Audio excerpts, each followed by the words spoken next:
The skyscraper's glass walls trembled as the shriek of alarms pierced the boardroom, throwing everyone into chaos.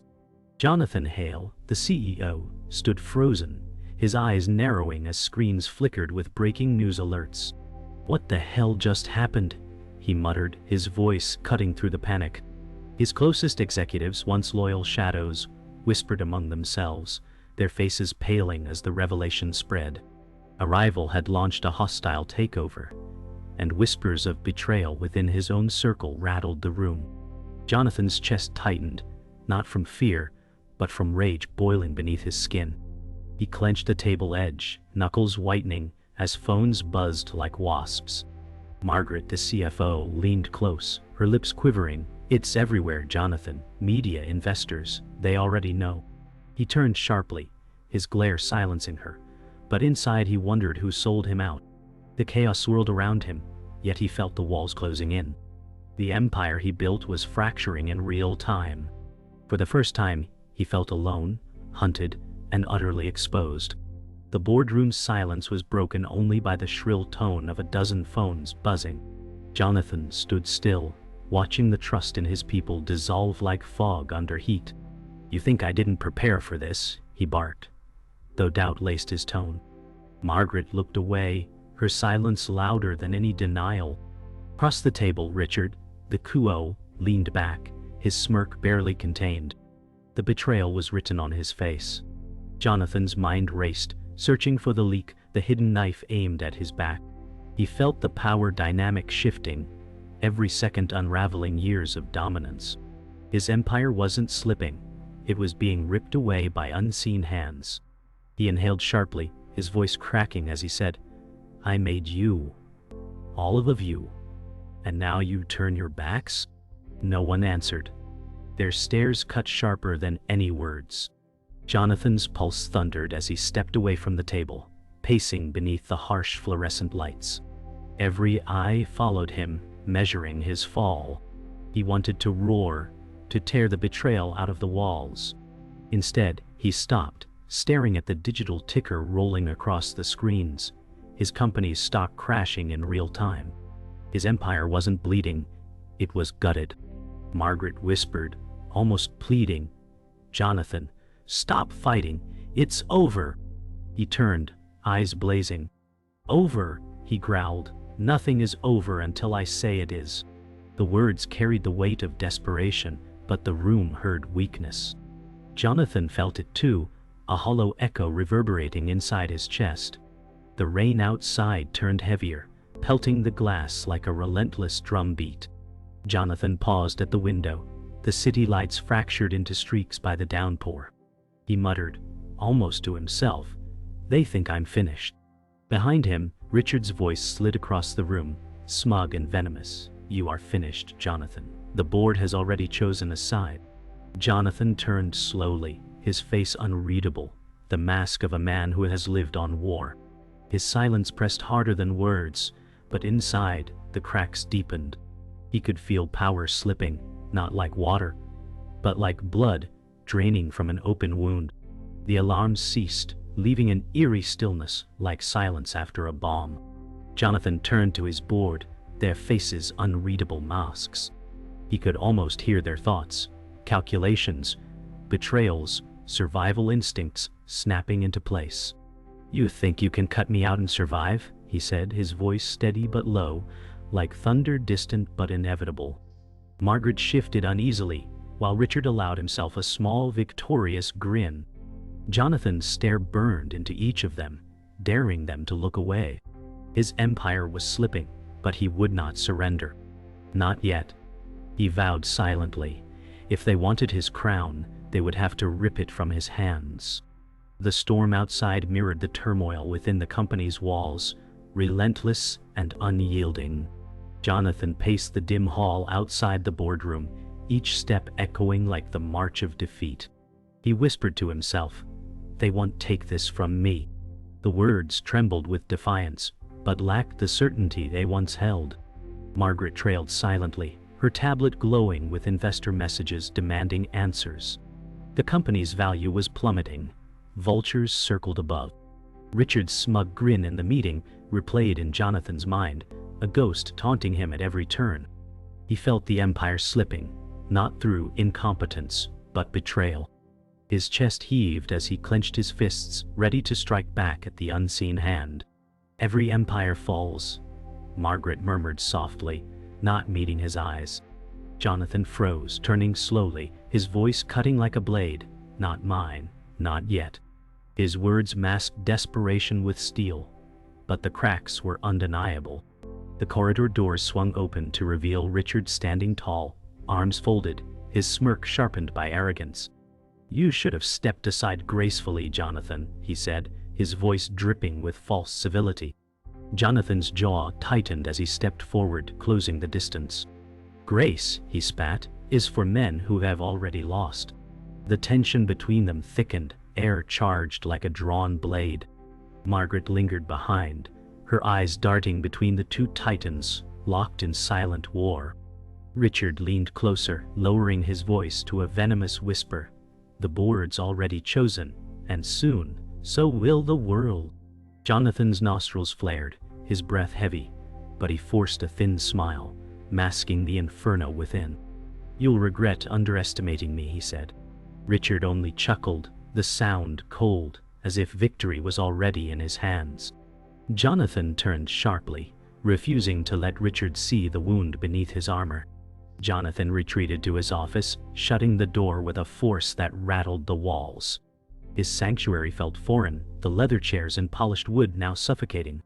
He stared at the skyline, storm clouds rolling, thunder echoing like war drums. His phone buzzed nonstop with calls he refused to answer. "They're already writing my obituary," he muttered bitterly, eyes narrowing. Margaret entered quietly, setting the tablet on his desk. Numbers bled red across the screen, the stock's collapse accelerating. "Investors are fleeing," she said softly. Jonathan slammed his fist on the desk, papers scattering. "Cowards, every last one of them." His reflection in the window looked older, heavier, like the years had claimed him in minutes. He turned sharply to Margaret, his voice sharp. "Find me the one still loyal. If I go down, I won't go alone." His words carried both fury and the whisper of desperation. Jonathan sank into his leather chair, hands pressed against his temples as the storm raged outside. Margaret's voice cut through, hesitant yet firm. "We need allies, Jonathan. If you fight everyone, you'll stand alone." He glared at her, rage flashing in his eyes. "Alone is how I built this empire." His words struck with pride, but trembled with denial. Margaret's silence was heavy, her gaze steady but sorrowful. She finally whispered, "Then alone is how you'll lose it." Jonathan rose sharply, pacing again, his footsteps echoing. His breath quickened, chest rising like a man at war with himself. He stopped at the window, fists clenched, and muttered, "They'll regret this. I'll burn the world before I let them take what's mine." Margaret turned away, shaking her head, realizing the empire was not only collapsing, but consuming its king in flames. The night deepened, but Jonathan's fury burned hotter than the storm outside. He stood again at the window, his reflection fractured by lightning. His empire was slipping away, but his spirit fought like a cornered animal. Richard's smug words echoed in his mind, fusing with the silence of his board's betrayal. Margaret spoke softly behind him, "There's still a way, but it won't be clean. You'll have to sacrifice what little trust remains." Jonathan turned, eyes sharp, voice low and menacing. "Trust is already dead." His words carried finality, a vow written in thunder. He inhaled deeply, steadying himself, then walked to his desk, sliding documents into a leather briefcase. His war was no longer for control alone, it was for survival. And survival demanded blood. Jonathan stormed into the strategy room, slamming the briefcase onto the table.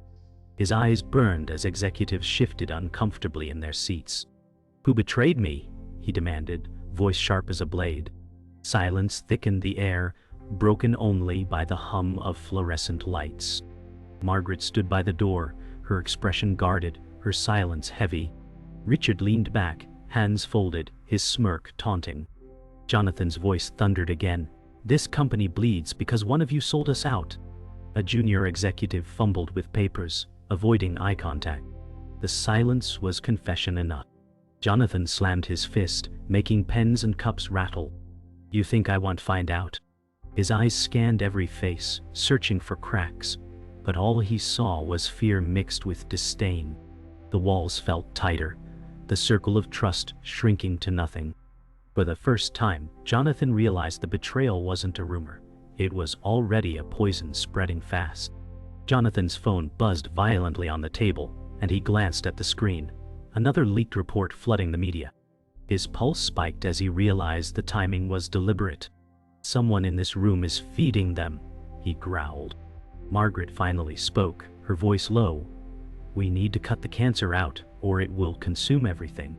Jonathan shot her a sharp look, mistrust gnawing at the edges. Richard smirked, whispering under his breath, cancer usually starts at the head. The words ignited fury in Jonathan's veins. He slammed the phone down, cracking the glass, the sound echoing like a gunshot. The room flinched. His empire was bleeding faster than he could contain. And the enemy wasn't out there. It was breathing the same air, sitting at his table, watching him drown. Jonathan stepped closer to Richard, his towering frame casting a shadow over the table. You've been waiting for this, haven't you? He hissed. Richard leaned back, his grin broadening. I didn't have to wait. You built this empire on fear, and now it eats you alive. Margaret moved quickly between them, her voice strained. This isn't the time for a civil war. Jonathan's eyes never left Richard, venom dripping from every glance. The room felt suffocating, executives pressing against their chairs, caught between titans colliding. Jonathan's voice lowered, deadly calm. If I go down, I'll drag you with me. Richard laughed, the sound hollow and cruel. You already have, Jonathan. You just don't know it yet. The words struck like knives, deep and final, a reminder that betrayal wasn't coming. It had already arrived. Jonathan retreated to the window, his reflection fractured by city lights. The rain outside seemed endless, a mirror of the storm inside his chest. He whispered, "It's all slipping." Margaret approached cautiously, her voice softer, almost maternal. "You can still salvage something, but not if you burn everyone with you." Jonathan turned, his eyes bloodshot, defiance mixed with fatigue. "They've already betrayed me. Why should I show mercy?" Margaret hesitated, her lips tightening. "Because if you don't, you'll have nothing left but ashes." Jonathan's jaw tightened as he looked back at the skyline, lightning splitting the sky in violent bursts. The empire he built was still visible in the glittering towers, but for the first time he wondered if it would outlive him. Silence pressed heavily, broken only by thunder and the faint hum of the city's pulse. The door creaked open, and a junior executive hesitated before stepping in, eyes downcast. "Sir, the media is reporting Richard has the board's full support." The words hung like a noose.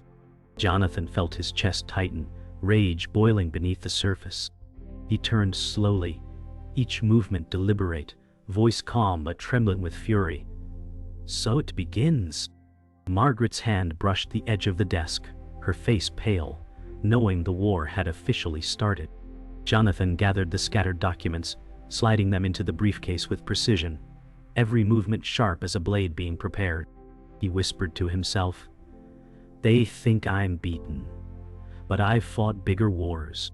The junior executive swallowed hard, unsure whether to leave or stay. Jonathan's glare answered for him. This was no longer just business. It was survival, and survival meant war. Jonathan entered the underground parking garage, shadows stretching across concrete pillars. He checked his watch nervously as footsteps echoed. From the dark emerged Daniel Cross, a 42-year-old corporate strategist once loyal, but now distant. "You asked for allies," Daniel said coldly. "But allies cost more than loyalty these days." Jonathan's jaw tightened, his hands clenched, but he forced his tone steady. "You owe me, Daniel. Without me, you'd be selling ideas in coffee shops." Daniel smirked, stepping closer. "And without me, your empire would already be ashes." The exchange cut deep. Jonathan realized his former allies now demanded ransom for their loyalty. Thunder cracked above, rattling the concrete beams. Jonathan leaned closer, whispering, "If you sell me out, you'll regret breathing." Daniel didn't flinch, eyes sharp with hidden power. "Maybe," he said, "but power never waits." Jonathan felt the ground shift. Friends had become wolves. Jonathan returned to his office, only to find Margaret waiting, her face pale with tension. "They're forming factions," she said, her voice strained. Jonathan's teeth ground together as he scanned the documents she shoved toward him, signatures of board members aligning with Richard. "Traitors," he hissed, veins pulsing at his temples. Margaret's voice shook as she added, "It's worse, someone is leaking financial data to your rival's camp." Jonathan slammed the desk so hard, the lamp rattled. "Aye," he growled, "inside my walls." He marched toward the window, city lights twinkling like knives in the rain. "I'll root them out one by one." Margaret's eyes softened, torn between loyalty and fear. She whispered, "And if it's someone you trust?" Jonathan turned sharply, eyes bloodshot, voice like iron. "Then they'll bleed first." The air was heavy, as though the office itself recoiled from his vow. The boardroom filled again, but now whispers drowned the silence. Richard entered with quiet authority, flanked by two allies, Elizabeth Shaw, 45-year-old investor with calculating eyes, and Victor Lane, 55-year-old attorney, whose smirk carried menace. Jonathan sat at the head, refusing to move, though the power balance had shifted. "Gentlemen, lady," Richard began smoothly, "the era of fear is over." Jonathan barked a bitter laugh. "Fear? It built everything you now crawl over." Elizabeth interjected coldly.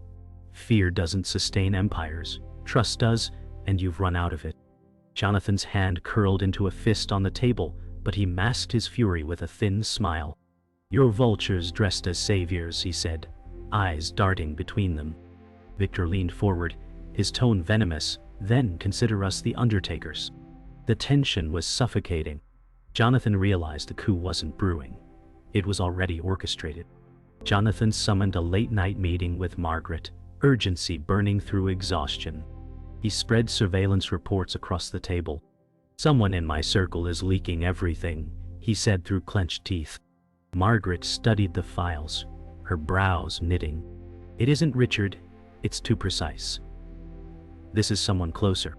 Jonathan's stomach sank, the walls pressing in tighter. He whispered, "Closer than you."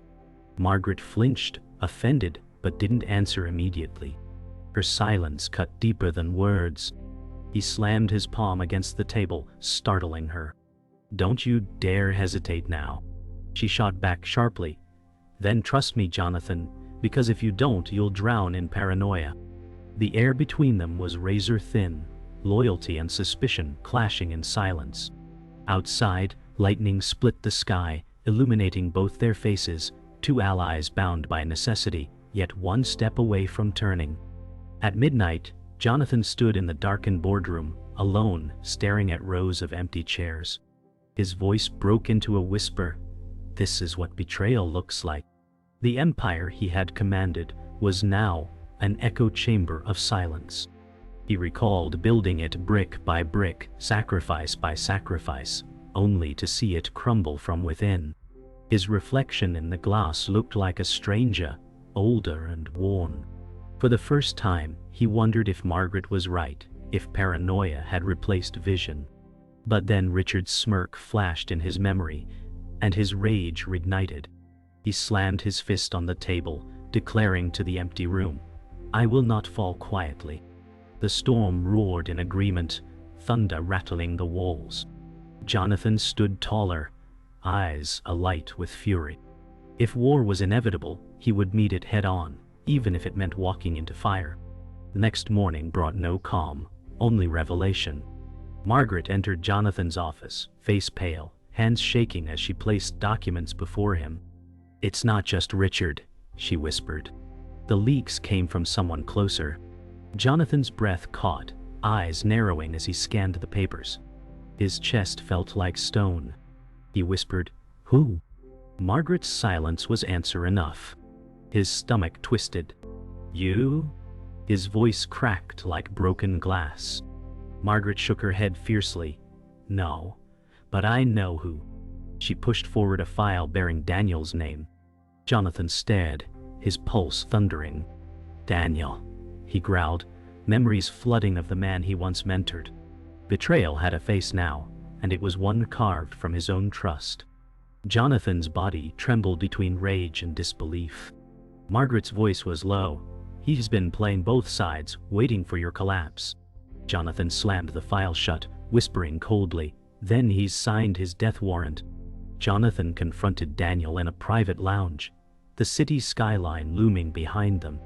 You fed them everything, Jonathan snarled. Daniel's expression was calm, almost pitying. I only gave them what they needed. You gave them the rest by becoming weak. Jonathan's jaw trembled with fury, his voice low and venomous. I made you. I trusted you. Daniel tilted his head, smile cruel, and that trust was your downfall. Jonathan's fist slammed the bar counter, glasses rattling violently. He leaned close, whispering like a curse. I'll bury you. Daniel didn't flinch, sipping whiskey with deliberate calm. You already buried yourself, he said, his tone final. Jonathan's rage boiled, but beneath it a hollow ache grew, knowing Daniel had cut deeper than any rival ever could. Jonathan staggered into his office afterward, his fury consuming him. He tore papers from the desk, scattering them across the floor. All these years, he muttered, and it ends with a knife in my back? Margaret entered, rushing toward him. You can't let him see you broken.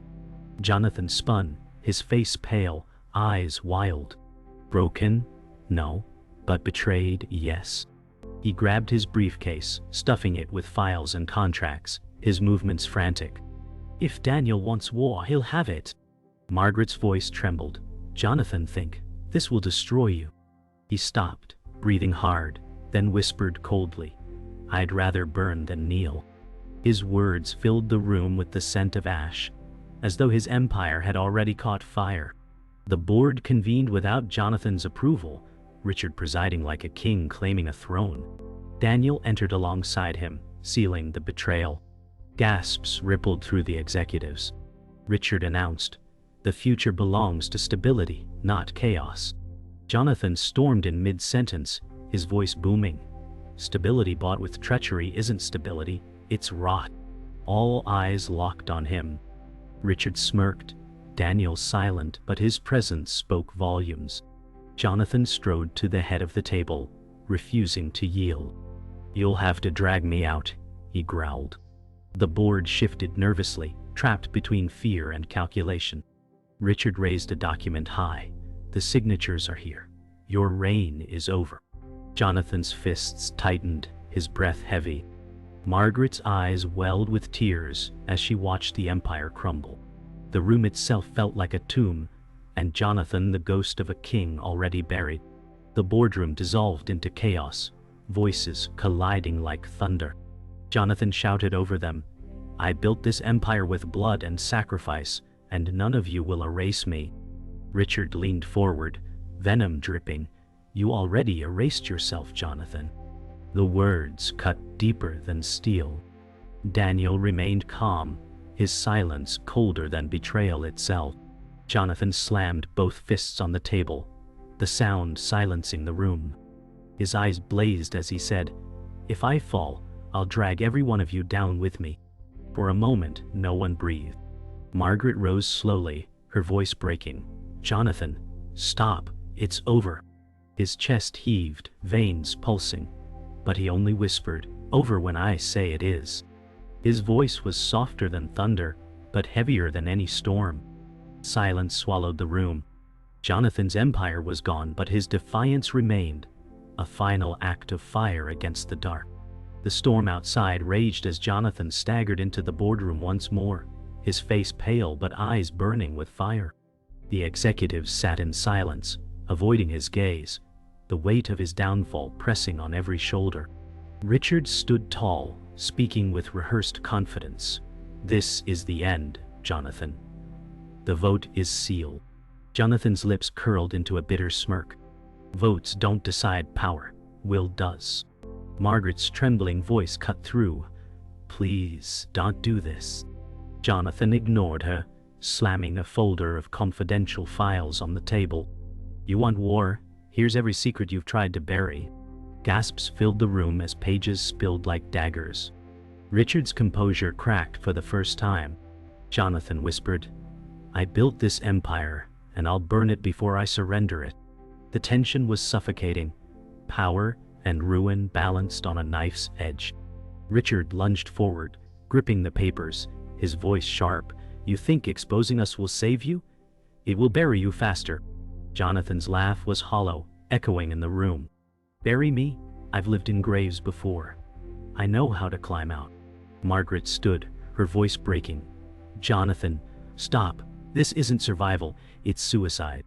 Jonathan's glare cut through her, but inside he felt the sting of truth. Daniel stepped forward, calm but venomous. You're a relic, Jonathan. The world doesn't fear you anymore.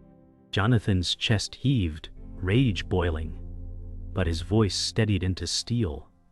Then I'll remind them why they should. He grabbed the documents back, scattering them across the floor like ashes of his empire. His hand trembled, but his defiance burned brighter. The room seemed frozen, thunder cracking above like a war drum. Jonathan's breath grew ragged as he clutched the edge of the table. His empire was gone, yet he refused to release it. You think power is votes, contracts, signatures, he said, voice trembling but fierce. Power is fear, and I still own that. He scanned their faces, forcing eye contact. Executives shrank back, but Richard stood tall. No, Richard said coldly, fear doesn't work anymore. Jonathan's chest tightened as silence filled the room.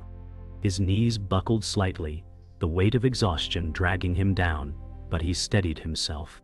Margaret reached for him, whispering, Please, Jonathan, let go. He slapped her hand away, voice breaking. If I let go, I am nothing. His face contorted between fury and despair, thunder crashing outside as if the storm itself answered. The climax of his ambition and ruin collided in one moment of raw defiance. Jonathan collapsed into his chair, gasping as though the storm outside had stolen his breath. Papers lay scattered around like the remains of a battle. Richard seized the moment, his voice sharp as glass. It's over. You're finished. Jonathan's head lowered, his body trembling. Then slowly, he lifted his gaze, eyes blazing once more. No, he whispered, it's just beginning. He dragged the briefcase closer, snapping it open with force. Inside lay evidence, emails, contracts, recordings, every dark secret of the board. Gasps filled the air. You want to destroy me? I'll destroy us all. Jonathan spat. Margaret's face paled, realizing the devastation he was willing to unleash. The room vibrated with the weight of his choice. He wasn't fighting to win anymore. He was fighting to scorch the earth. Jonathan's voice thundered across the room. You thought you could end me quietly, but I'll burn this empire to the ground before I bow. He raised the documents high, waving them like weapons. Your names are on every lie, every fraud. If I fall, the whole house falls. Executives shouted in panic, but Jonathan's voice drowned them out. Richard snarled, You're mad. Jonathan smiled bitterly. Madness built this kingdom. Madness will bury it. Margaret wept silently, whispering, You've already lost. Jonathan's eyes softened briefly as he looked at her, but then hardened again. He slammed the documents back onto the table, the sound like a gunshot. Silence followed. The storm outside reached its peak, thunder shaking the glass. In that moment, Jonathan was no longer CEO, no longer king. He was a man standing at the edge of destruction, unbroken, but doomed. Morning came gray and heavy, the storm leaving silence in its wake. Jonathan sat alone in his office, staring at the ruined papers scattered on the floor. His empire was gone, stripped by betrayal and his own defiance. Margaret entered softly, her steps hesitant. They voted, she whispered. Jonathan didn't look up, his voice a hollow echo. And I lost. His reflection in the glass looked older, broken, yet still defiant. Margaret reached out, tears brimming. "You can walk away. Start again." He shook his head slowly. "No, you can rebuild homes, not empires." The silence lingered like ash in the air. Outside, the city continued, indifferent to his fall. Jonathan closed his eyes, whispering, "I gave everything, and the world took more." His voice cracked, softer than thunder, heavier than stone. The board gathered without Jonathan, Richard at the head, Daniel at his side. Papers signed, contracts finalized. The empire officially passed into new hands. "This is stability," Richard declared, though the word rang hollow. Executives clapped half-heartedly, fear still lingering like smoke. Daniel smirked quietly, eyes sharp with satisfaction. In the shadows outside the glass wall, Jonathan watched unseen, his face unreadable. Margaret stood beside him, whispering, "It's over." Jonathan's lips curled faintly, not in defeat but in something colder. "No," he murmured, "it's only begun." His empire was gone, but in the silence of betrayal, a seed of vengeance took root. He turned away, his silhouette fading into the stormlight, a ghost refusing to rest. Jonathan returned to the empty halls of his empire, walking slowly as if through a mausoleum. The portraits of past leaders lined the walls, their gazes heavy with judgment. He paused at his own framed photograph, pristine and polished, the image of a king. He whispered, "All kings fall." His reflection in the glass looked older, the crown already gone. Margaret caught up to him, voice cracking, "You don't have to end like this." Jonathan touched the frame gently, then turned away. "I ended the moment they chose him." He walked toward the exit, every step echoing like a funeral march. The silence of the building pressed like weight on his chest, but his shoulders remained square. He was broken, but unbowed, a ghost leaving his kingdom of ruins. Jonathan stood outside the skyscraper, the rain finally gone, the air heavy with silence. Crowds of employees watched from a distance, whispers spreading like fire. Some looked relieved, others mournful. Jonathan's eyes scanned the faces, once loyal now uncertain. Margaret whispered beside him, "This is your last moment here." Jonathan nodded slowly, his lips pressing into a thin line. "Then let them remember." He raised his chin, shoulders squared, every inch still radiating defiance. For a moment, the crowd fell silent, the weight of his presence undeniable. He turned without a word, walking down the steps like a fallen king stripped of his crown, yet unbroken in spirit. Each step echoed a legacy written in blood and betrayal. The empire was gone, but Jonathan Hale remained unforgettable. Jonathan walked alone into the city streets. The storm washed away, but its scars lingering. Neon lights flickered across puddles as cars roared past, indifferent to his fall. He paused beneath a street lamp, the glow casting a halo over his weary face. He whispered, "They'll think they've won, but they've only awakened me." His hand tightened around the briefcase. Inside were the last remnants of his empire, and perhaps the seeds of a new war. Margaret's voice echoed faintly in his mind, pleading for him to stop, but he silenced it with resolve. He looked at the skyline, a city that had taken everything from him. His lips curled into a faint smile, not of peace but of vengeance. Jonathan Hale had lost the empire, but not himself.